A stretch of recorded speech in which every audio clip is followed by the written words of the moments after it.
오랜만이다. 너 진짜 예전 그대로네. 사별한 지 5년, 저는 63세가 됐습니다. 사람을 피한 건 성격 때문이 아니었어요. 밖에 나가면 괜찮은 척을 해야 하고 집에 오면 더 무너질까봐 조용히 버티는 쪽을 택했습니다. 그런데 조용히 버틴다는 게 어느 순간부터는 숨이 막히는 것처럼 되더군요. 그때 친구가 연락했습니다. 동창회 하는데 너도 나올래? 결혼하고 살 땐 남편이 싫어해서 한 번도 못 나가던 자리였는데 그날은 이상하게 한 번만 나가보고 싶었습니다. 식당에 들어가니 다들 이미 친했고 저는 어색하게 앉아 있었어요. 그때 제 옆에 와서 자연스럽게 자리를 만들어준 사람이 있었습니다. 첫사랑 정훈이었죠. 그 뒤로 한 달에 한 번이던 동창회가 제가 숨 쉬는 날이 됐고 결국 재혼까지 갔습니다. 솔직히 말하면 그땐 제가 다시 살아나는 줄 알았어요. 그런데 같이 산 지 6개월쯤 됐을 때였습니다. 저는 거실에서 말을 꺼내려다 입을 닫았습니다.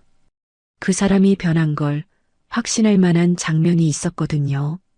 하지만 더 무서운 건 그 장면을 본 뒤에도 제가 바로 떠나지 못했다는 겁니다. 여러분이라면 그때 그 자리에서 바로 따져보셨을까요? 아니면 확실해질 때까지 조용히 지켜보셨을까요? 오늘 제 이야기를 끝까지 들어주시면 그날 새벽 제가 왜 결국 캐리어를 들고 나갈 수밖에 없었는지 알게 되실 거예요. 그리고 어느 지역에서 시청하고 계신지 댓글 한 번씩만 남겨주세요. 여러분의 이야기도 듣고 싶습니다. 그럼 지금부터 제 이야기를 있는 그대로 들려드릴게요. 저는 김선영, 63입니다. 남편이 세상을 떠난 게 5년 전이었어요. 그 뒤로 저는 사람을 피하며 살았죠. 성격이 원래 그래서가 아니라 밖에 나가면 괜찮은 척을 해야 했고 집에 오면 더 무너질 것 같아서 조용히 버티는 쪽을 택한 겁니다. 아침엔 뉴스를 틀어놓고 점심은 대충 때우고 오후엔 거실 소파에 누워 낮잠을 자다가 깨곤 했어요. 해가 지면 저녁을 먹고 또 텔레비전을 봤죠. 그렇게 하루가 지나가더라고요. 처음 1년쯤은 괜찮았습니다. 혼자여도 불편하지 않았고 오히려 조용해서 좋았어요. 아무한테도 신경 쓰지 않아도 됐고 눈치도 안 봐도 됐죠. 그런데 2년, 3년이 지나니까 조용한 게 아니라 막힌 거였습니다. 숨이 턱까지 차오르는데 어디에도 구멍이 없는 느낌이었어요. 창문을 열어도 공기가 안 들어오는 것 같았죠. 밤이면 침대에 누워서 천장만 보다가 아침이 됐고 아침이 되면 다시 하루를 시작했지만 딱히 할 일이 없었습니다. 그 무렵 고등학교 동창 친구한테서 연락이 왔어요. 오랜만에 단톡방에 알림이 떴죠. 동창회를 한다는 거였습니다. 저는 핸드폰을 들었다 놨다 반복했어요. 결혼하고 살 땐 남편이 싫어해서 한 번도 못 나가던 자리였거든요. 남편은 동창회 같은 거 나가면 쓸데없는 얘기만 한다고 했고 저는 그 말에 맞춰서 안 나갔습니다. 그런데 그날따라 나가보고 싶었어요. 딱 한 번만이라도요. 옷장을 열고 외투를 꺼냈습니다. 먼지가 좀 앉아 있었죠. 털어내고 거울을 봤어요. 머리도 좀 정리하고 립스틱도 발랐습니다. 화장은 오래 안 해서 손이 떨렸지만 그래도 했어요. 현관문을 열고 나설 때 발걸음이 무거웠습니다. 나가야 하나 말아야 하나 망설였지만 결국 버스 정류장까지는 걸어갔죠. 버스를 타고 창밖을 보면서도 내릴까 말까 고민했어요. 그래도 내렸습니다. 동창회 장소는 역 근처 식당이었어요. 간판이 환하게 켜져 있었죠. 문 앞에서 한참을 서 있다가 들어갔습니다. 이미 다들 와 있었어요. 친한 사람끼리 모여서 웃고 있었고 누군가는 술을 따르고 있었죠. 저는 구석자리에 앉아서 물컵만 만졌습니다. 말을 붙이기가 어색했거든요. 누군가 너 선영이지? 하고 물었어요. 저는 고개만 끄덕였죠. 그 사람은 금방 다른 사람한테 가서 또 웃었습니다. 저는 그냥 앉아 있었어요. 물을 마시고 메뉴판을 보고 또 물을 마셨죠. 한 10분쯤 지났을까요?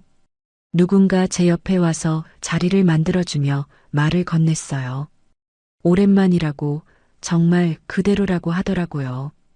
고개를 들어보니 정훈이었습니다. 고등학교 때 좋아했던 사람이었죠. 얼굴은 나이가 들었지만 말투나 눈빛은 그대로였어요. 머리는 반백이 됐고 주름도 있었지만 웃는 모습은 그때 그대로였습니다. 정우는 제 옆에 앉아서 자연스럽게 이야기를 이어갔어요. 요즘 뭐하고 사는지, 자식들은 어떤지 물었죠. 저는 대답이 짧았지만 정우는 끼어들지 않고 들어줬습니다. 밥을 먹는 동안 정훈이 제 앞에 반찬을 좀 더 놓아줬어요. 이거 맛있다고 먹어보라고 하더라고요. 저는 고맙다고 했죠. 식사가 끝나고 사람들이 하나둘 일어났습니다. 사진도 찍고 악수도 하고 다음에 또 보자고 말했어요. 저는 구석에서 조용히 가방을 챙겼죠. 밖으로 나왔을 때 정훈이 따라 나왔습니다. 같은 방향이냐고 물었어요. 저는 아니라고 했죠. 그래도 정훈은 버스 정류장까지 같이 걸었습니다. 그날 밤 집에 돌아오는 길이 이상하게 길게 느껴졌어요. 버스에서 내려 골목길을 걸으며 정훈의 말이 계속 맴돌았습니다. 그대로라는 말, 그게 왜 그렇게 오래 남았는지 모르겠더라고요. 집 현관문을 열고 들어갔습니다. 불을 켜고 신발을 벗고 거실에 앉았죠. 핸드폰을 보니 동창회 단톡방에 사진이 몇 장 올라와 있었어요. 제 모습도 구석에 작게 찍혀 있었습니다. 알림을 끄려다가 그냥 뒀어요. 그날 밤 잠이 잘 안 왔습니다. 천장을 보다가 눈을 감았다가 다시 떴죠. 정훈의 목소리가 자꾸 맴돌았습니다. 며칠 뒤였어요. 정훈한테서 개인 톡이 왔습니다. 다음엔 둘이서 커피라도 마시자고, 그날 제가 힘들어 보였다고 하더라고요. 저는 답장을 바로 하지 못했습니다. 핸드폰을 들었다 놨다 반복했죠. 뭐라고 해야 할지 몰랐어요. 그냥 좋아요라고만 보냈습니다. 그게 시작이었어요. 그 뒤로 정훈과는 한 달에 한 번 정도 만났습니다. 주로 카페였죠. 역 근처 조용한 곳에서 커피를 마시고 이야기를 나눴어요. 정훈은 말이 많지 않았고 제가 하는 말을 가만히 들어줬습니다. 저도 처음엔 조심스러웠어요. 뭘 말해야 할지 몰라서 날씨 얘기만 하다가 돌아오기도 했죠. 그런데 점점 편해졌습니다. 어느 날은 남편 얘기를 꺼냈어요. 사별하고 나서 얼마나 힘들었는지, 혼자 있는 게 얼마나 무서운지 말했죠. 말하다 보니 목이 메었습니다. 정우는 고개를 끄덕이며 들어줬어요. 그리고 자기도 비슷했다고 말했습니다. 혼자 사는 게 처음엔 괜찮았는데 시간이 지나니까 점점 힘들어지더라고 하더라고요. 그 말이 위로가 됐습니다. 이해받는 느낌이었죠. 동창회도 한 달에 한 번씩 나갔어요. 처음엔 어색했지만 정훈이 옆에 있으니 조금 덜 긴장됐습니다. 사람들도 친절했고 농담도 던져줬죠. 그러면서 저는 조금씩 숨통이 트이는 느낌을 받았어요. 집에만 있을 때와는 다른 공기였습니다. 밖에 나가면 사람들이 있고 웃음소리가 들렸어요. 정우는 동창회가 끝나면 항상 버스 정류장까지 같이 걸어줬습니다. 말은 많지 않았지만 옆에 있어주는 게 좋았어요. 어느 날이었습니다. 동창회가 끝나고 헤어질 때였어요. 정훈이 말했죠. 잘 들어가라고, 그것뿐이었습니다. 특별한 말도 아니었는데 그 말이 이상하게 오래 남았어요. 버스를 타고 가면서도 그 말이 계속 들렸죠. 집에 들어와서도 단톡방 알림을 끄지 못했습니다. 핸드폰을 보다가 화면을 끄고 또 켜고 반복했어요. 왜 그랬을까요? 지금 생각하면 그때부터 제 마음이 기울어지고 있었던 것 같습니다. 그날 밤 저는 잠을 설쳤습니다. 정훈의 목소리가 자꾸 들리는 것 같았죠. 잘 들어가라는 그 한마디가 왜 그렇게 크게 들렸는지 모르겠어요. 다음 날 아침 일어나서 커튼을 열었습니다. 햇빛이 들어왔죠. 오랜만에 아침이 밝게 느껴졌어요. 그때 핸드폰이 울렸습니다. 정훈한테서 톡이 와 있었어요. 다음엔 둘이 커피라도 하자고 어제 제가 힘들어 보였다고 하더라고요. 그 뒤로 정훈과 만나는 게 자연스러워졌습니다. 카페에서 커피를 마시고 산책도 하고 가끔은 밥도 같이 먹었어요.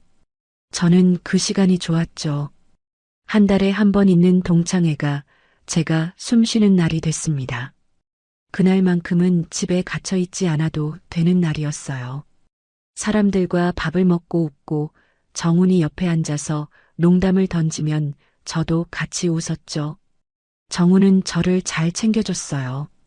제가 물컵이 비면 채워주고 반찬도 먼저 놓아줬습니다. 말은 많지 않았지만 행동으로 신경 써주는 게 느껴졌어요. 어느 날은 제가 처음으로 사별 얘기를 길게 꺼냈습니다. 남편이 떠나고 나서 얼마나 힘들었는지, 우울해서 하루하루가 어떻게 지나갔는지 말했어요. 밤엔 잠이 안 와서 약을 먹었고, 낮엔 소파에 누워 시간을 보냈다고 했죠. 정우는 끼어들지 않고 들어주더라고요. 고개를 끄덕이며 제 얘기를 다 들어줬습니다. 그리고 조용히 말했어요. 자기도 비슷했다고요. 정훈도 혼자 살면서 우울했던 적이 있다고 했습니다. 집에 혼자 있으면 숨이 막혀서 밖으로 나갔는데 밖에서도 혼자인 건 마찬가지였다고 하더라고요. 그 말이 위로가 됐습니다. 혼자가 아니라는 느낌이었죠. 이해해주는 사람이 있다는 게 이렇게 큰 힘이 되는 줄 몰랐어요. 그날 밤 동창회가 끝나고 헤어질 때였습니다. 정훈이 물었어요.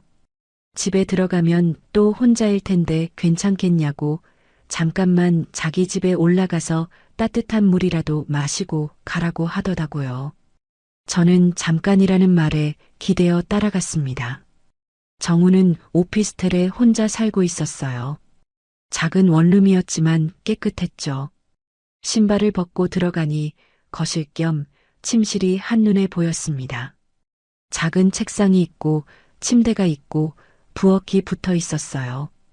정훈이 물을 끓여주고 차를 내왔습니다. 따뜻한 대추차였어요. 저는 창가에 앉아서 바깥을 봤습니다. 밤이었지만 불빛이 많아서 밝았어요. 거리에는 사람들이 걷고 있었고 차들이 지나갔죠. 정훈이 옆에 앉았습니다. 그리고 손을 잡더라고요. 우리 다시 시작해보자고 그렇게 말했어요. 저는 깜짝 놀랐습니다. 예상하지 못한 말이었거든요. 손을 잡힌 채로 정훈을 쳐다봤죠. 정훈은 진지한 얼굴이었어요. 그런데 정훈은 거기서 멈추지 않았습니다. 이럴 거면 같이 살자고 재혼하자고 말했죠. 너무 빨랐어요. 저는 대답을 못하고 그냥 앉아 있었습니다. 입이 안 떨어졌어요. 정훈은 계속 말했습니다. 혼자 사는 게 힘들다는 거 안다고 자기도 그렇다고 말했죠. 그러니까 같이 살면 서로 덜 외롭지 않겠냐고 했어요. 저는 차만 마셨습니다. 대답을 못했죠. 정훈은 급하게 결정하지 말라고 했어요. 생각해보고 알려달라고 하더라고요. 집에 돌아와서도 그 말을 계속 생각했습니다. 재혼이라는 게 쉬운 결정은 아니었죠. 남편이 떠난 지 5년밖에 안 됐고 정훈과 다시 만난 지도 몇 달밖에 안 됐어요. 하지만 혼자 있는 게 너무 힘들었습니다. 정훈이 있으면 조금은 나아질 것 같았어요. 며칠 동안 밤잠을 설쳤습니다. 천장을 보다가 눈을 감았다가 다시 떴죠. 정훈의 얼굴이 자꾸 떠올랐고 정훈이 손을 잡았던 감촉이 남아 있었어요. 일주일쯤 지나서 저는 아들한테 전화했습니다.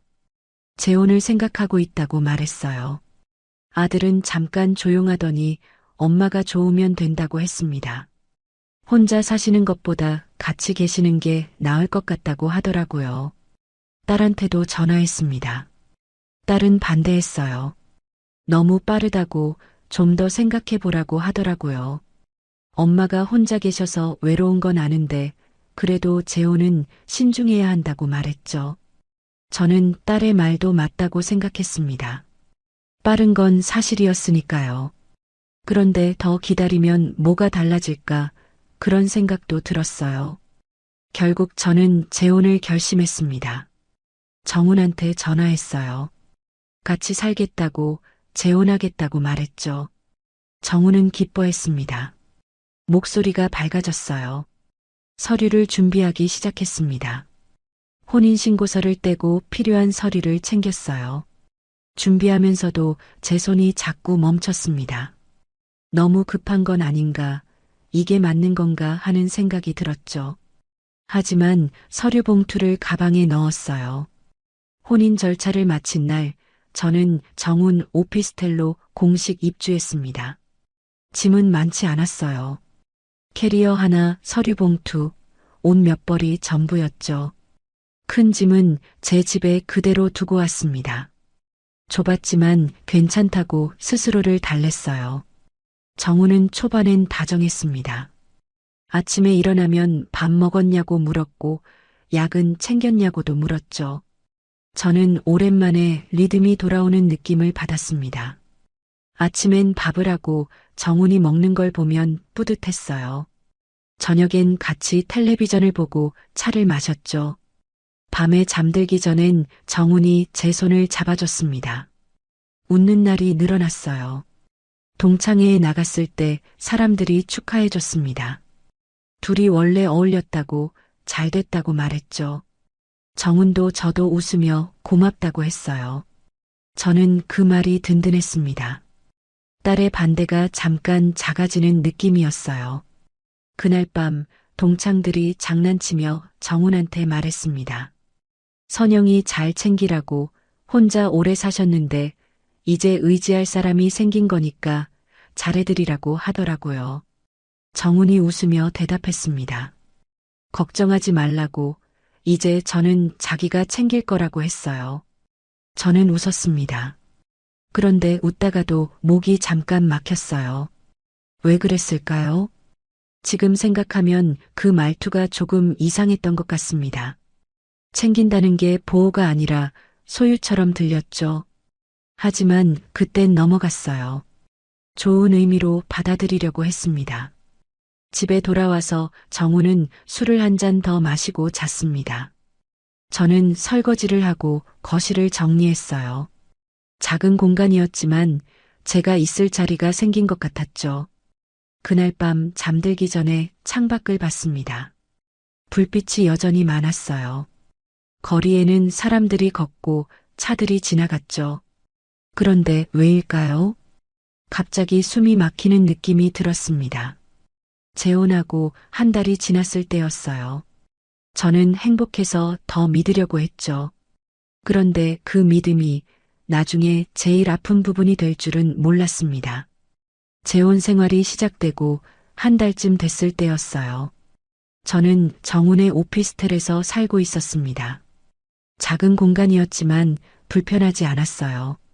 캐리어 하나로 온 짐이 전부였고 옷장 한 칸이면 충분했죠. 제 집은 그대로 두고 왔습니다. 나중에 정리하면 된다고 생각했어요. 아침에 일어나면 제일 먼저 커튼을 열었습니다. 햇빛이 들어오면 기분이 좋았어요. 물을 끓이고 밥을 차렸죠. 정훈은 늦게 일어났지만 아침은 꼭 먹었습니다. 밥상을 차려놓으면 정훈이 나와서 앉았어요. 고마워하고 말했죠. 저는 그 말이 좋았습니다. 누군가를 챙기는 게 오랜만이었거든요. 혼자 살 땐 밥도 대충 먹고 설거지도 미뤘는데 이젠 챙길 사람이 있으니 달랐어요. 정훈은 밥을 먹으면서 오늘 뭐 할 거냐고 물었습니다. 저는 청소하고 빨래하고 그러겠다고 했죠. 정훈이 웃으며 집에만 있지 말고 바람도 쐬고 그래 했어요. 그 말이 다정하게 들렸습니다. 설거지를 하고 거실을 정리하고 점심때가 되면 간단하게 먹었어요. 냉장고에 있는 반찬으로 비빔밥을 만들어 먹거나 라면을 끓여 먹었죠. 정우는 낮에 자주 나갔습니다. 어디 갔다 오는지 구체적으로 말하지 않았지만 저도 묻지 않았어요. 결혼 생활이 원래 그런 거라고 생각했죠. 서로 자기 시간이 있는 거라고요. 저는 정훈이 없는 낮 시간에 빨래를 하거나 청소를 했습니다. 작은 공간이라 금방 끝났어요. 그러고 나면 소파에 앉아서 텔레비전을 봤죠. 오후 4시쯤 되면 창밖을 보곤 했습니다. 해가 기울고 거리에 사람들이 늘어나는 시간이었어요. 정훈은 보통 5시나 6시쯤 들어왔죠. 어느 날은 정훈이 일찍 들어왔습니다. 오후 3시쯤이었어요. 저는 빨래를 널고 있었죠. 일찍 오셨네요. 정훈이 소파에 앉으며 말했습니다. 집에 오고 싶어서. 그 말이 참 좋았어요. 저는 차를 끓여서 가져다 줬죠. 정훈이 차를 마시며 물었습니다. 심심하지 않아? 아니요, 괜찮아요. 너무 집에만 있는 거 아냐? 저는 웃으며 대답했어요. 밖에 나가도 딱히 갈 데가 없어요. 집이 편해요. 정훈이 고개를 끄덕였습니다. 그래, 집이 제일 편하지. 저녁엔 같이 밥을 먹고 텔레비전을 봤어요. 뉴스를 보거나 드라마를 봤죠. 정우는 말이 많지 않았지만 옆에 앉아 있는 것만으로도 괜찮았습니다. 혼자 있을 때와는 달랐어요. 소리가 있었고 누군가의 숨소리가 들렸죠. 밤에 잠들기 전엔 정훈이 제 손을 잡아줬습니다. 웃는 날이 늘어났어요. 어느 날은 정훈이 저녁을 사왔습니다. 치킨을 들고 들어오면서 오늘은 이거 먹자고 하더라고요. 저는 오랜만에 치킨을 먹었어요. 바삭한 게 맛있었죠. 정훈이 맥주를 따라줬습니다. 저는 술을 잘 못하지만 한 잔은 마셨어요. 재혼 생활 어때? 정훈이 물었습니다. 저는 웃으며 대답했어요. 좋아요. 혼자 있을 때보다 훨씬 좋죠. 정훈도 웃으며 고개를 끄덕였습니다. 나도 그래. 혼자 있을 땐 집에 들어오기 싫었는데 이젠 들어오고 싶어. 그 말이 제 마음에 와닿았어요. 저도 똑같았거든요. 치킨을 먹고 맥주를 마시면서 정훈이 말했습니다. 다음 주에 동창회 있는데 같이 가자. 네, 좋아요.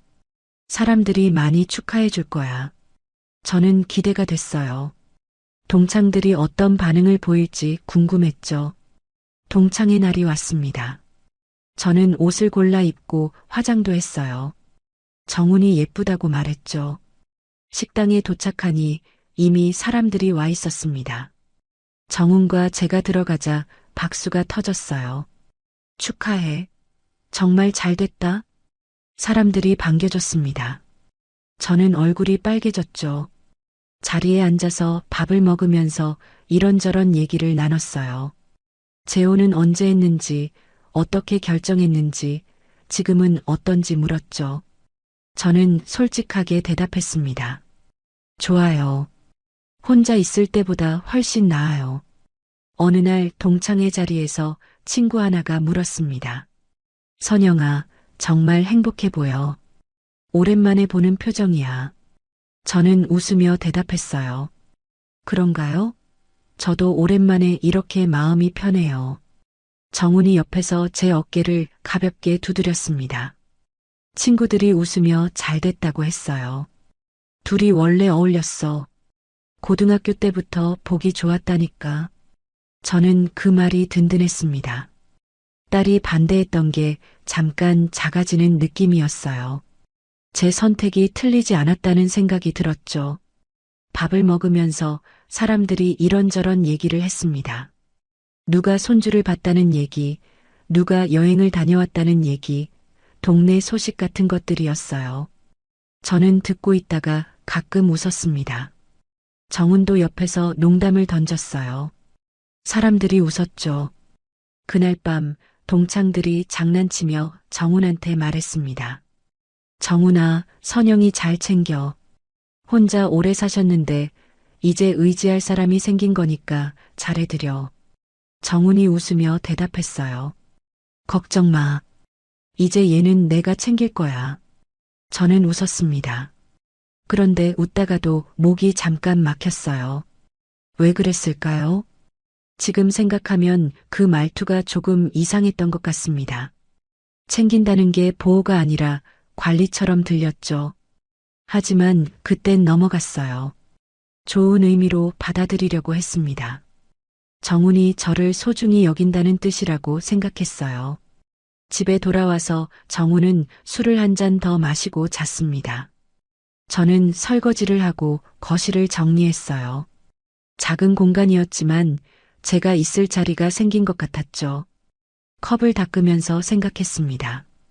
재혼 생활이 이렇게 괜찮을 줄 몰랐다고요. 물론 좁은 공간이 불편할 때도 있었고 정훈의 생활 패턴에 맞춰야 할 때도 있었지만 그래도 혼자보다는 나았어요. 며칠 뒤 딸한테서 전화가 왔습니다. 엄마, 괜찮으세요? 저는 대답했어요. 응, 괜찮아. 걱정하지 마. 딸이 물었습니다.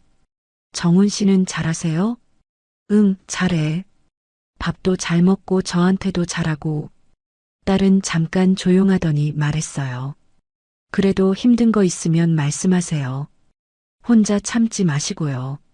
저는 웃으며 대답했습니다. 알았어. 근데 진짜 괜찮아. 엄마 집은 어떻게 하실 거예요? 그냥 두시는 거예요? 응, 일단은.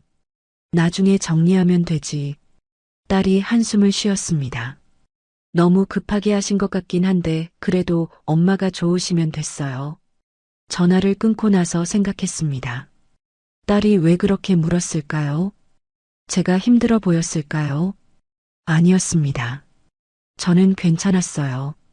그날 밤 잠들기 전에 창밖을 봤습니다. 불빛이 여전히 많았어요. 거리에는 사람들이 걷고 차들이 지나갔죠. 그런데 왜일까요? 갑자기 숨이 막히는 느낌이 들었습니다. 이유를 몰랐어요. 행복한데 왜 숨이 막힐까요? 정훈도 잘해주고 동창들도 축하해주는데 왜 가슴이 답답할까요? 그냥 피곤해서 그런 거라고 생각했습니다. 아직은 괜찮았습니다. 정훈도 저한테 신경 써줬고 저도 정훈을 챙겼죠. 아침엔 밥을 차려줬고 저녁엔 같이 텔레비전을 봤습니다. 하지만 그 믿음이 나중에 제일 아픈 부분이 될 줄은 몰랐어요. 재혼하고 한 달 저는 행복해서 더 믿으려고 했습니다. 정훈이 밖에 나갈 때 다녀올게 하면 저는 조심히 다녀오세요 했어요. 돌아올 때 다녀왔어 하면 밥 드실래요? 물었죠. 그렇게 서로 맞춰가는 게 재혼 생활인 줄 알았습니다. 그런데 그 행복이 얼마나 갈지는 아무도 몰랐어요. 재혼하고 2달쯤 지났을 때부터였습니다. 조금씩 달라지기 시작했어요. 어느 날 저녁 정훈이 옷을 주워 입고 나가려고 했습니다. 현관에서 신발을 신으며 말했어요. 나 오늘 동창들 좀 보고 올게. 저는 거실에서 조심히 다녀오세요 했습니다. 밥은 차려놨는데 안 먹고 나가는 거였어요. 저는 괜찮다고 생각했죠. 동창들 만나는 거니까요. 그런데 문득 생각이 났습니다. 다음 달 동창회 날짜를 말하려고 했어요. 저도 다음 달 동창회엔 나가려고 하는데 말을 끝까지 못했습니다. 정훈이 끊었어요. 너는 그런 데 가면 피곤해. 괜히 또 우울해지고. 저는 멈칫했습니다. 피곤하긴 한데 그래도 나가고 싶었거든요. 친구들도 보고 싶었고 밖에 나가는 것도 좋았어요. 아니, 괜찮은데요. 나가고 싶어서. 정훈은 문을 열며 말했습니다. 나중에 생각해봐. 나 늦겠다. 그리고 나갔어요. 저는 거실에 서 있었습니다. 문 닫히는 소리가 들렸죠. 멍하니 서 있다가 소파에 앉았어요. 피곤해서 못 나가는 게 아니었는데 라는 생각이 들었습니다. 저도 나가고 싶은데 왜 정훈이 그렇게 말했을까요? 그냥 걱정해서 그런 거라고 생각했습니다. 제가 혼자 있을 때 우울했던 거 아니까 배려해 준 거라고요. 하지만 뭔가 찝찝했어요. 며칠 뒤였습니다. 저는 문화센터 프로그램을 하나 신청하려고 했어요. 동네에서 하는 서예 교실이었죠. 오래 해보고 싶었던 겁니다. 전단지를 보니 접수 마감이 그날까지였어요. 오후 5시까지 가야 했죠. 현관에서 외투를 입고 신발끈을 묶는데 정훈이 방에서 나왔습니다. 지금 어디가? 저는 신발끈을 묶다 멈췄어요. 정훈이 문손잡이를 잡고 서서 묻는 거예요. 문화센터 등록하러요. 서예 교실 하나 신청하려고. 지금 정훈의 목소리가 달랐습니다. 묻는 게 아니라 막는 느낌이었어요. 네, 오늘 접수 마감이라서 가야 해요.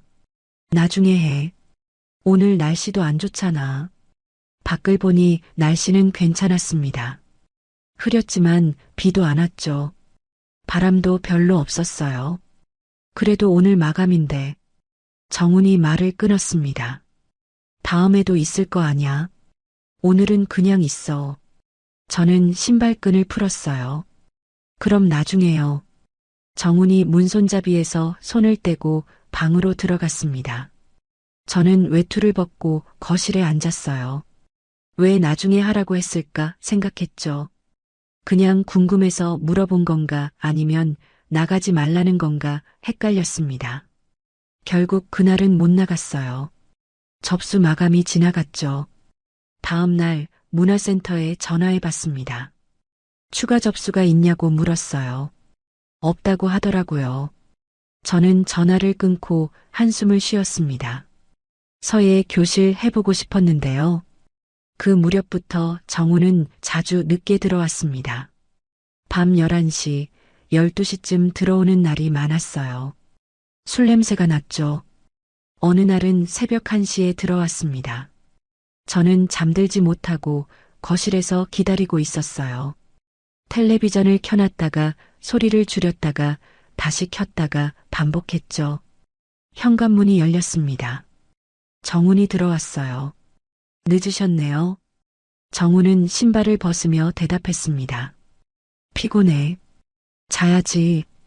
어디 갔다 오셨어요? 정훈이 멈칫하더니 제게로 고개를 돌렸습니다. 너는 왜 그렇게 예민해졌어? 저는 입을 다물었어요. 예민한 게 아니라 궁금해서 물어본 건데 라는 말이 목까지 올라왔지만 안 나왔습니다. 정훈은 방으로 들어가서 침대에 드러누웠어요. 저는 거실에서 텔레비전을 끄고 불도 껐죠. 침대에 누워도 잠이 안 왔습니다. 정훈의 숨소리만 들렸어요. 술 냄새가 났고 코 고는 소리가 컸죠. 그 뒤로 저는 정훈한테 잘 묻지 않게 됐습니다. 어디 갔다 오는지, 언제 들어오는지 물어봐도 대답이 짧거나 되려 제가 예민하다는 말을 들었죠. 물어보는 게 무서워졌어요. 그러면서 제 생활이 점점 좁아졌습니다. 밖에 나가는 게 편의점 정도였어요. 우유 사러 가거나 빵 사러 갔죠. 동네를 한 바퀴 도는 것도 조심스러웠습니다. 왜 그랬을까요? 정훈이 막는 건 아니었지만 눈치가 보였어요. 나갔다 오면 어디 갔다 왔어? 물었고 저는 대답하면서 왜 이렇게 떨리는지 모르겠더라고요. 어느 날은 편의점 갔다 오는 길에 뒤를 봤습니다. 누가 따라오는 것 같았죠. 아무도 없었지만 자꾸 뒤를 돌아봤어요. 골목길을 걸으면서도 빨리 걸었습니다. 현관문을 열고 들어가서 문을 잠그고 숨을 골랐어요. 뭐가 무서운 건지 몰랐지만 숨이 가빴습니다. 거울을 보니 제 얼굴이 하얗게 질려 있었어요. 스스로도 이상함을 느꼈습니다. 왜 이러고 있지 생각했죠. 그런데 멈출 수가 없었어요. 정우는 여전히 자주 나갔습니다. 동창들 만난다고, 친구들 본다고 했어요. 늦게 들어와도 설명은 안 했죠. 저는 점점 집 안에만 있게 됐습니다. 창밖만 보다가 하루가 갔어요. 어느 날 저녁 정훈이 또 나가려고 했습니다. 현관에서 신발을 신으며 말했어요. 나 숨 좀 쉬고 와야 해. 집에만 있으면 미치잖아. 저는 거실에서 그 말을 들었습니다. 그리고 조용히 물었어요. 그럼 나는요? 정우는 대답 대신 문을 닫았습니다. 쾅 하는 소리가 들렸어요. 저는 소파에 앉아 있었습니다. 정훈이 나간 뒤에 고요함이 무거웠죠. 그날 밤 저는 오래 생각했습니다. 정훈은 집에만 있으면 미친다고 했어요. 그래서 나가는 거라고 했죠. 숨 쉬러 간다고 했습니다. 그런데 저는 왜 못 나가게 했을까요? 저도 숨 쉬고 싶은데, 저도 동창회 나가고 싶은데, 저도 문화센터 가고 싶었는데요. 왜 정우는 나가면서 저는 나가면 피곤하다고 했을까요? 왜 제가 나가려고 하면 막으면서 자기는 자유롭게 나갔을까요? 처음으로 확인하고 싶어졌습니다.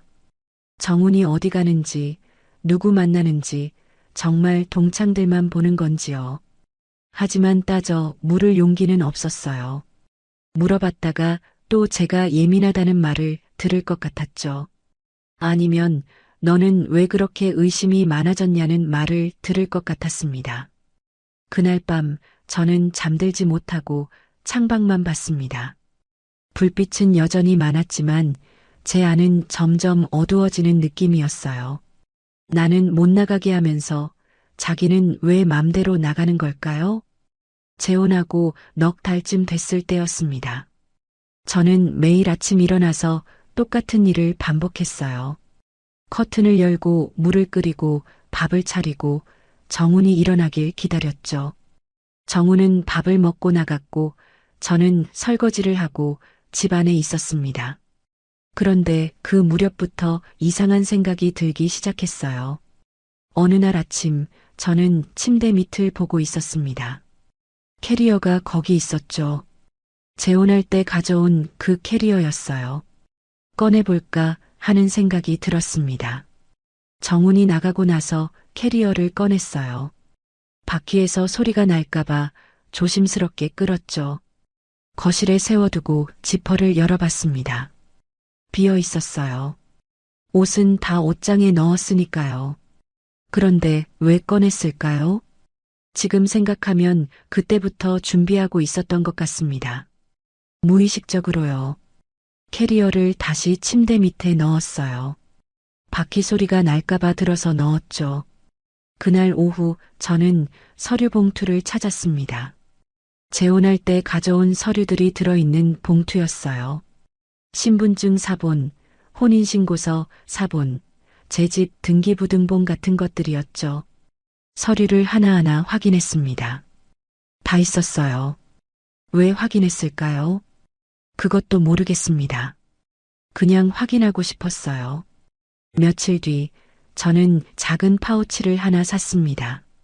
편의점 가는 길에 문구점에 들러서 샀죠. 검은색 파우치였어요. 집에 와서 그 파우치에 신분증, 제 집 열쇠, 서류 봉투를 넣었습니다. 그리고 옷장 깊숙한 곳에 숨겨뒀어요. 정훈이 물으면 뭐라고 하지 생각했습니다.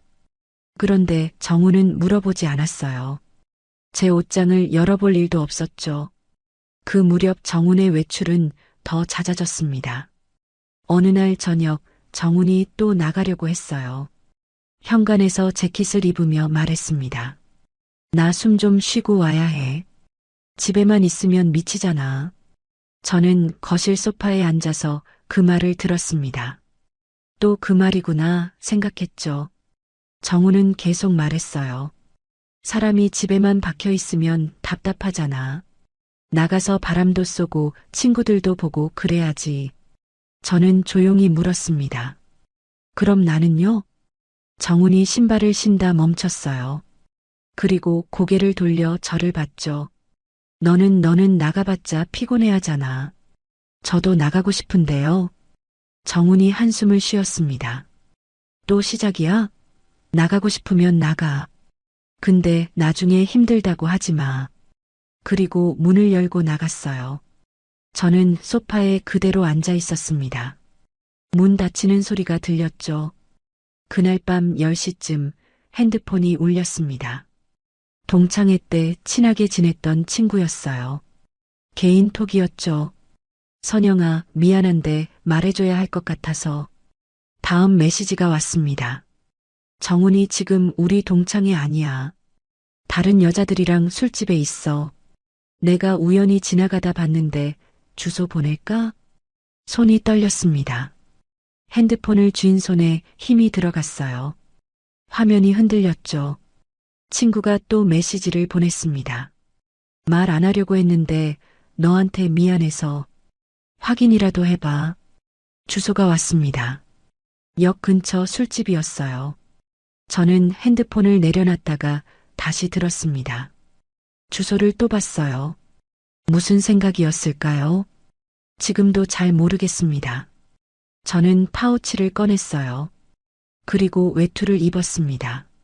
신발을 신고 문을 열었죠. 따지러 가는 게 아니었어요.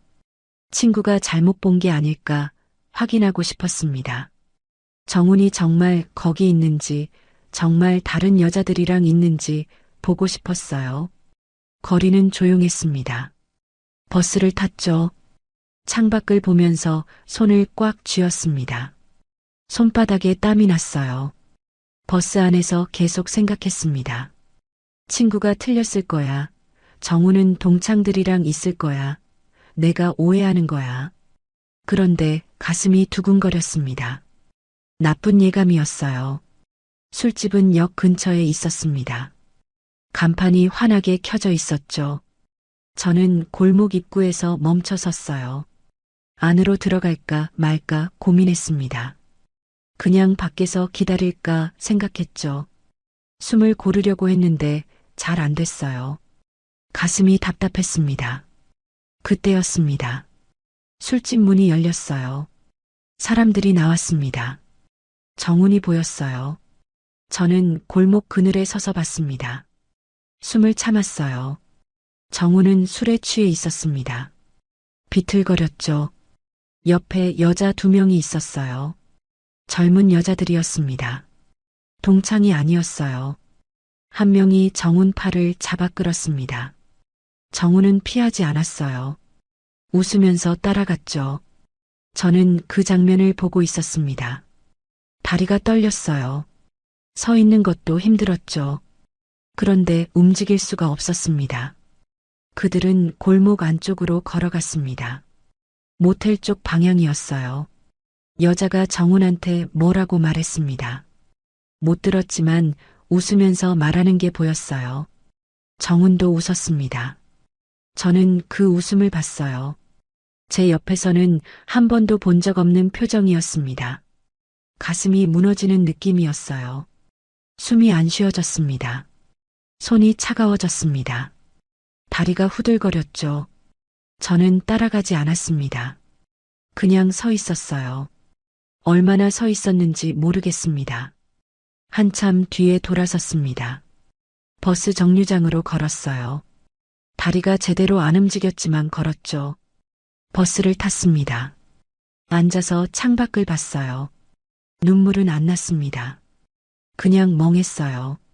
집에 도착했습니다. 엘리베이터를 탔어요. 층수 버튼을 누르는 손이 떨렸습니다. 문을 열고 들어가서 불을 켰어요. 외투를 벗고 신발을 벗었죠. 거실에 앉았습니다.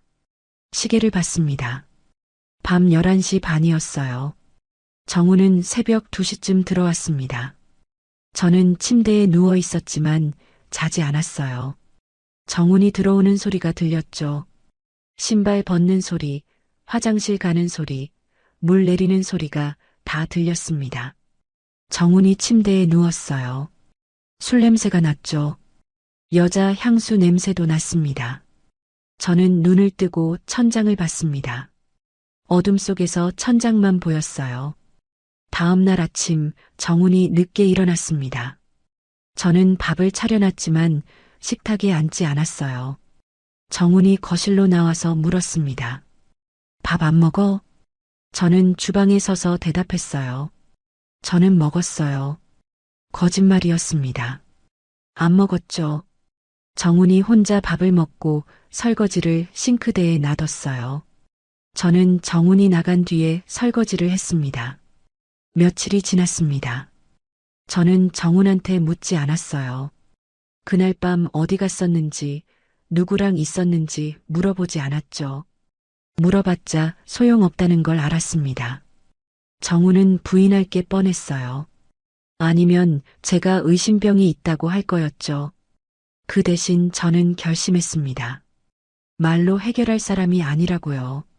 어느 날 저녁 정훈이 집에 있을 때였습니다. 저는 조용히 물었어요. 나랑 사는 게 싫으세요? 정훈이 텔레비전을 보다 고개를 돌렸습니다. 갑자기 무슨 소리야?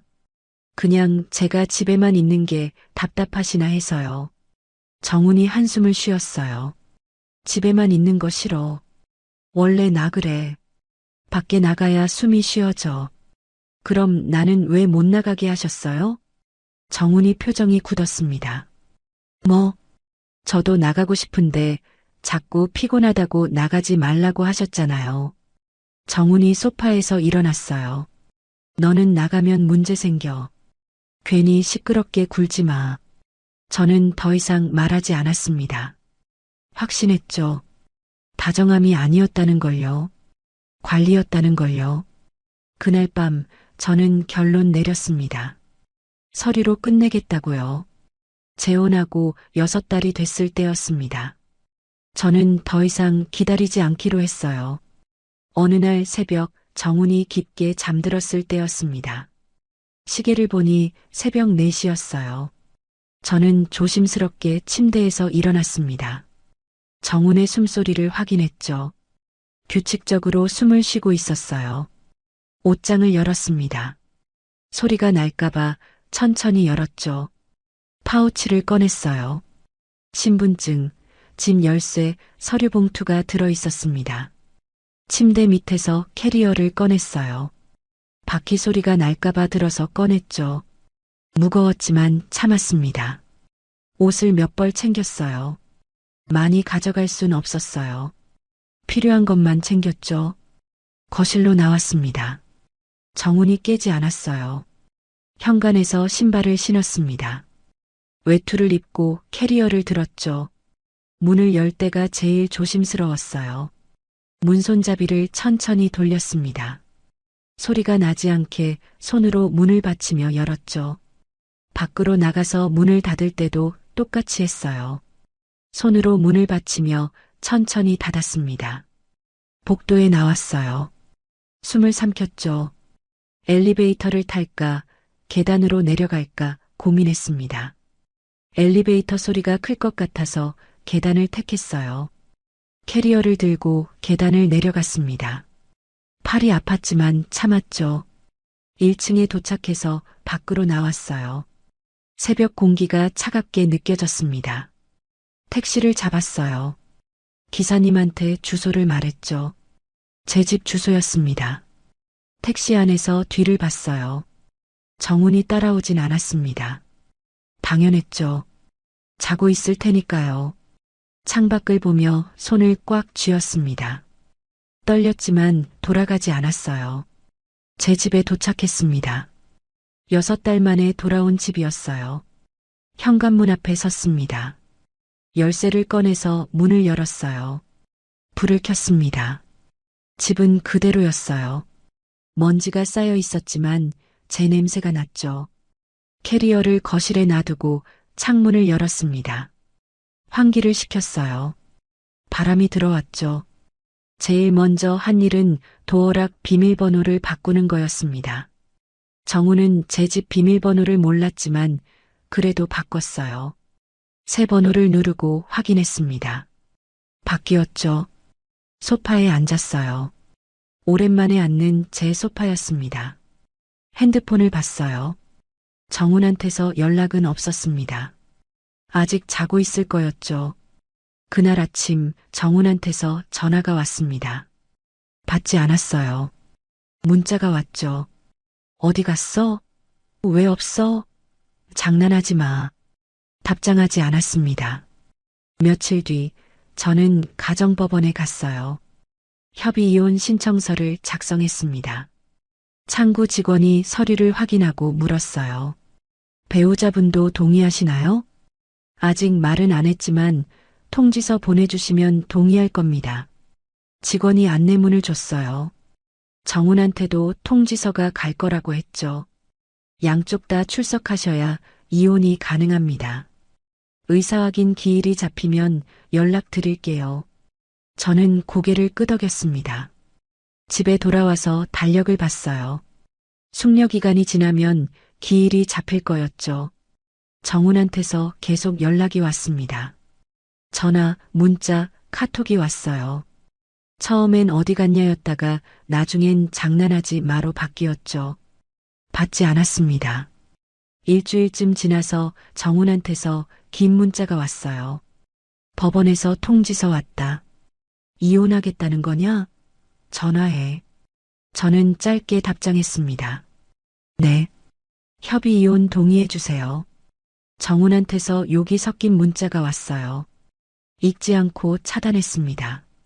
며칠 뒤 법원에서 연락이 왔습니다. 의사 확인 기일이 잡혔다고 했어요. 두 분 다 출석하셔야 합니다.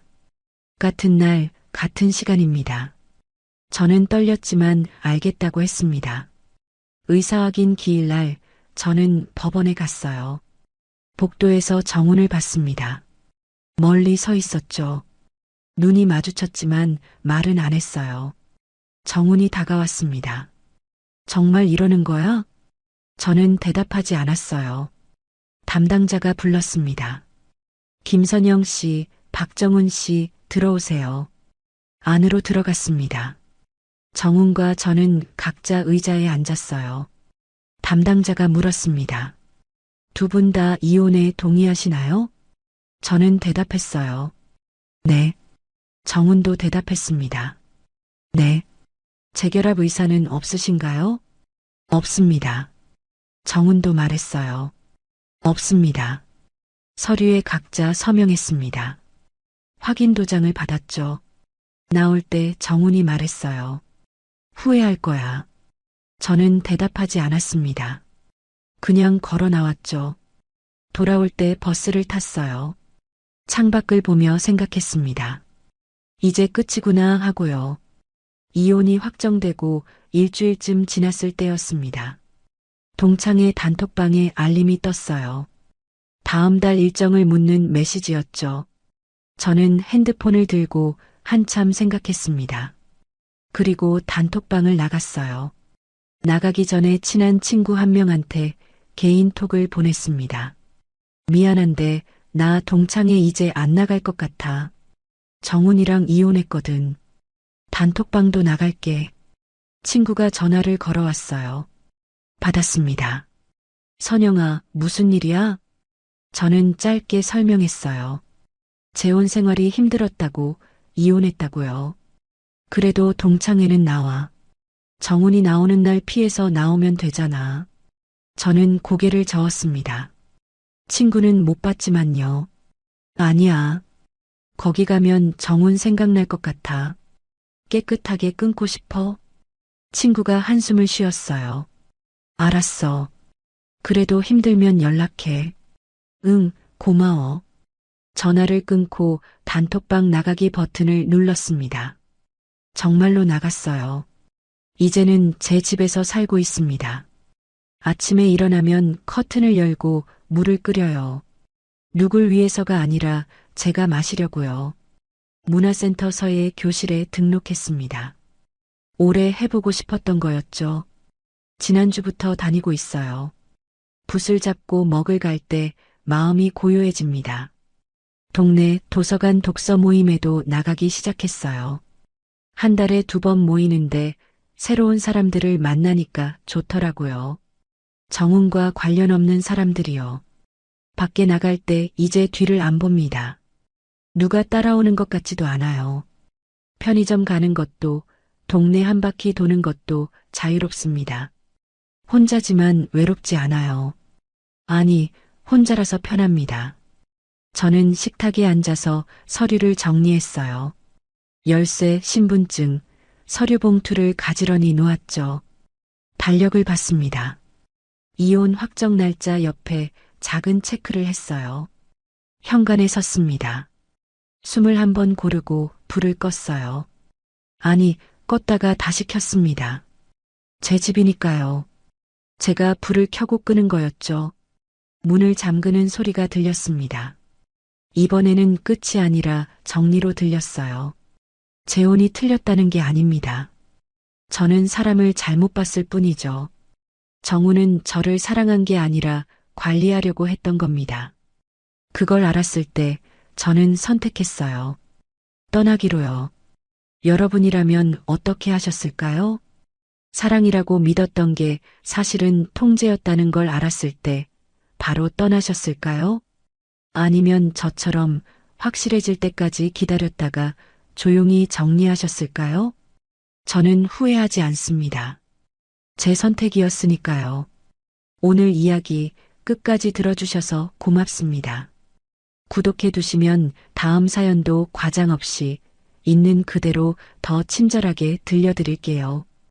끝까지 보신 분들은 지금 화면 왼쪽 재생 목록부터 눌러서 같은 흐름의 사연들을 이어서 보세요.